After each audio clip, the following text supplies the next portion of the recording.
Thanos has done it. He's accomplished his mission, his goal, his life's work by wiping out half the universe. Now it's time to go retire and relax on a forgiving universe. But it was boring. Welcome to Fantropolis. What if Thanos was in the office? After years of locating these stones and finally achieving what he set out to do, he sat back and thought, what now? It's like the coyote finally catching the roadrunner. Like all purpose was gone. He says to himself, a Titan just can't sit around and do nothing. This universe has to know. So using the gauntlet, he burns the entire farm to the ground and he heads to Earth. Why Earth? Because it gave him the biggest trouble, but at the same time, the biggest challenge. I mean, when it comes to Thanos, let's face facts. He's kind of an egomaniac. This is something he would do. I need to be remembered. There on Earth, he will start his manifesto that will become ancient text for all the universe to read and follow. So his equivalent of his own Bible. But he needed paper. After asking a few scared people, they point him in the right direction. There's a place in Scranton, Pennsylvania that's become a place of legend. Despite, half the universe being wiped out, they're still in business. A lot of other paper companies can't really say the same thing. Actually, it's the only branch of this Dunder Mifflin that's still going strong. I will go to the fires of Scranton. Tell them I'm coming. When he gets there, he expects it to be a little bit more grand, but he's extremely disappointed when he finds out that his farm was more entertaining than this Scranton. When he gets to the building, he's actually met with several cameras. Cameraman and boom mic guys aren't exactly scared, as they should be. They're much more excited having the Mad Titan being on their documentary. So before Thanos knew it, his ego shows again. And no, not that ego. Before he knew it, Thanos was being sucked into this documentary. So I just talk here. No one really knows the burden that I have for what I've done. I've not received one thank you yet. Ryan walks down and he says, thank you, Thanos. You were right the entire time. Hey, I'd rather be a pet than cattle. Ryan becomes Thanos' major domo, I think they said. I think that's the word, major domo. So Ryan becomes the little stooge. Ryan explains that they hadn't had a real manager since Michael Scott left. Actually, he was blipped right before he got on his plane. Typical Michael Scott timing. So ever since then, they've really been unable to find just the right manager. And he explains a manager is a leader. And of course, Thanos is like, yes, I will be your manager. This is where things get interesting because he has to shrink himself with the Infinity Gauntlet so he can fit in the office. And he walks in and no one even looks up. They're too busy working. The office just wasn't what it used to be. Pam snapped. Her husband, Jim, he's trying to cope. Poor man. Toby and Gabe snapped. Yes! Thanos mixes over to the one idiot doing payroll. The rest of the department in payroll snapped. They're gone. Now, Kevin's work area is atrocious. He looks up at Thanos, snaps, takes one of the papers, rips it in half, puts it in the trash can. When you only have half the numbers, it's half you have to worry about. Thanos is like, and looks around the office. Do you see why I got rid of half the galaxy? Stanley is at his desk doing his crossword. He's like, mm-hmm. Thanos comes up and he's like, the word across is inevitable. Thank you. Thanos then calls for his first meeting. And he starts taking roll call. He goes, where is this Dwight Schrute? They hear noise coming from the ceiling. They all point up. Dwight has isolated himself in the ceiling. Ever since Dwight found out that Thanos is coming, he made preparations, saying that if he hid out in the ceiling, he's going to use the element of surprise, which will be Big Purple's downfall, because once he gets possession himself of that gauntlet, he will be the king of the world. And the manager of Dunder Mifflin.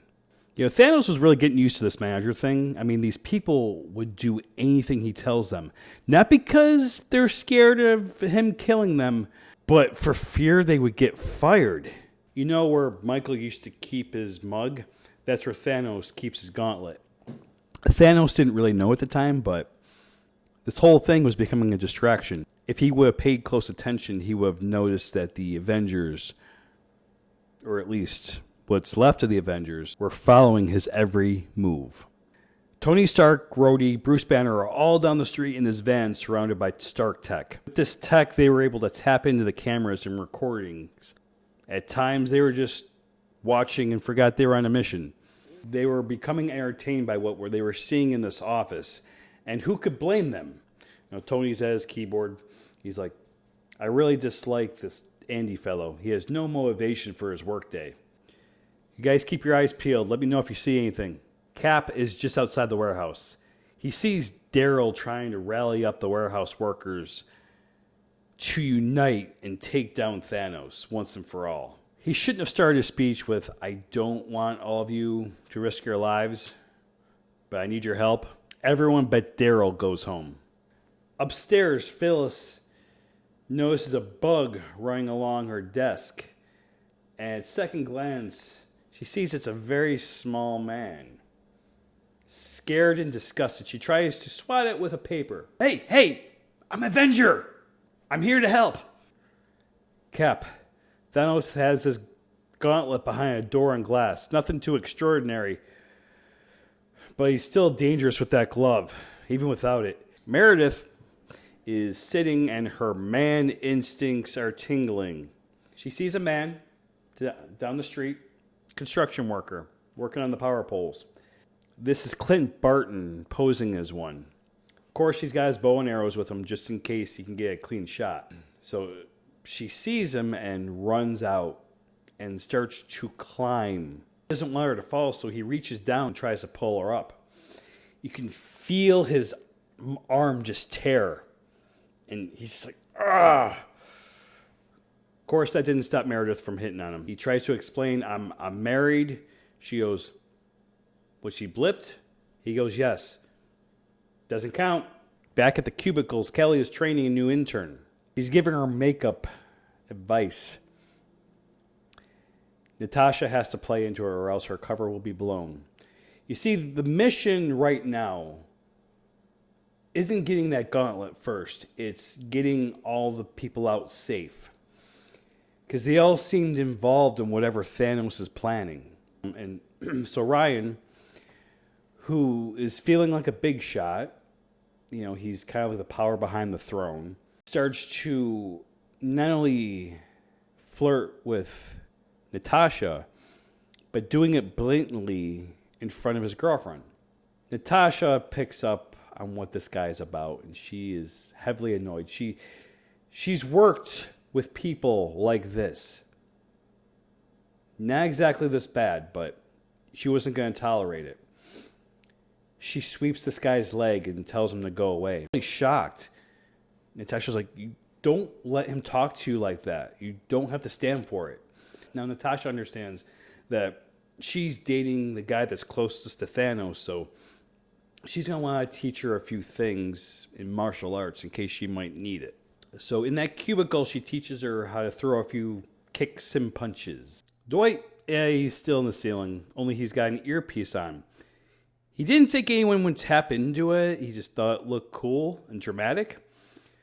But Tony Stark jumps into that frequency. Stark now has an inside guy, even though he has other teammates in the building still. Tony goes, hey, we're going to get you guys out of there. Just hang tight. Dwight is full of dust, full military gear. He's like, I will lead us all out of here. All right, John McClane, don't do anything stupid, all right?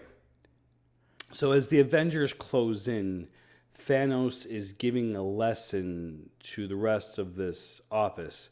He's got a pie chart, and he starts telling them how they can maximize the universe's appreciation for him. It starts now. Spread the word, guys. The office gets a guest. It's Thor. He's ready for that rematch with Thanos. He asks Aaron, the receptionist, where is Thanos? Of course, Aaron is incredibly sweet, and she finds this man very attractive. So she goes, do you have an appointment? I wasn't sure on how to make one. Thanos, this time I go for the head. Revealing your strategy. Very smart. Now, mind you, Thor at this point has lost everything. He feels like a failure. He's not fully prepared to fight, even though he thinks he is. So imagine Thanos fighting Thor in the office. They wreck everything. At this point, Thanos is toying with Thor.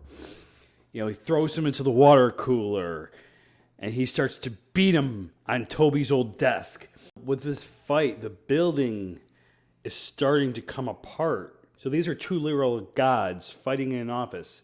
Yeah, the infrastructure isn't going to be that good. It takes someone worthy to stop him. You see, all the way back in New Asgard, Mjolnir reformed. It became whole again and shot into the one person in the office that is worthy. Erin. Yeah, she turns into Lady Thor. She blocks Thanos' fatal attack. So Cap makes a tough call. I need to get as many people on the lower floor as possible. He hands Daryl a shield. He goes, get as many people out here as possible. The reason he gave him a shield is because Cap is somewhat indestructible. This man who refuses to leave is not.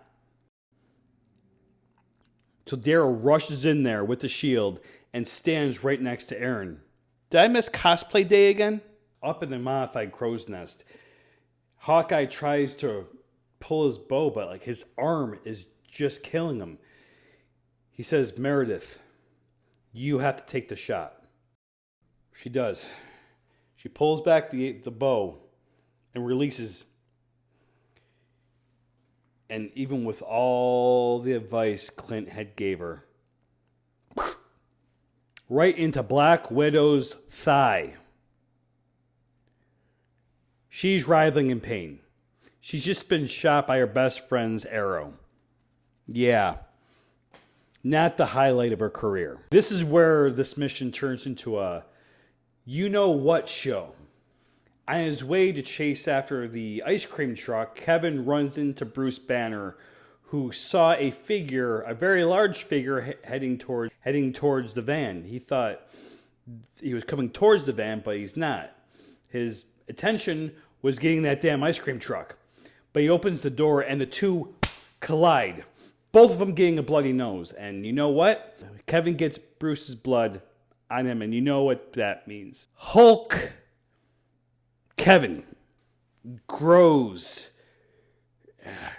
and he lifts the ice cream truck. I want fudge. Back inside, Thanos isn't taking these people seriously. The only reason he hasn't killed them all is because he finds them slightly amusing. I have been nothing but successful on this planet. What makes you think you people stand a chance? We have a Kevin. Through the window lands Kevin. Yeah. No one likes you. Oh, Hulk Kevin starts to cry.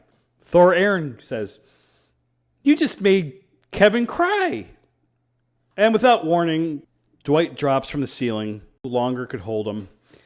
And he's confused. "What's going on? I'm in charge. All of you are fired." Tony and Rhodey, they see that things are getting dangerous. If they go in there, it's just going to danger these people even more.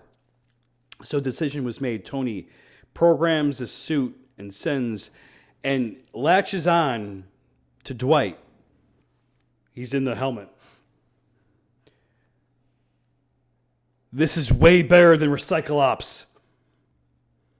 Rhodey tries to do the same thing with Andy, but his armor is miscalculates and crashes and knocks out Andy. I'm telling you, this mission is not a success. Scott Lang is a little bit more successful in helping. He instructs Phyllis to go to the women's room. He gives her his suit and tells her to be careful. If she shrinks, she can sneak out of here. She ends up hitting the wrong button and grows and crashes right through the ceiling. Bob Vance, her husband, who's working down the street, goes, "That's my wife." She shrinks and lands right next to her coworkers. Okay, so let's have a really good look at the scene so far. You have Daryl with Captain America's shield, a very sad Hulk Kevin, Meredith Hawkeye with a bad shot, Aaron, goddess of whatever she wants to be, Ant-Woman Phyllis, and Dwight trying to figure out how the suit works. Oh, and you have a very unconscious Andy on the floor. Can all of them stand a chance against the mighty Thanos? But remember what Dwight said earlier? He's going to use the element of surprise, which will be Big Purple's downfall. Thanos had left that gauntlet unattended in the manager's office, thinking he's not going to need it. A light flashes, and a variant of Reed Richards comes down. This is the real Jim Halpert. He takes the gauntlet and disappears as fast as he arrived. Turns out this fake Jim was secret agent Jimmy Woo. He was working with the Avengers as another inside guy. Thanos stands there astonished, shocked. He had been outsmarted. Then the windows really started to get dark. It was a spaceship. Rocket and Nebula finally got there. They could find any place in the galaxy, but ask them to find Scranton? Impossible. They end up getting everyone safely on board because Thanos is, again, shocked. His knees felt like they were jelly. He goes in the manager's office and he sits down. You have Rocket driving on one side and you have Nebula on the other. Creed walks in between. He goes, "Can we stop at a drive-thru?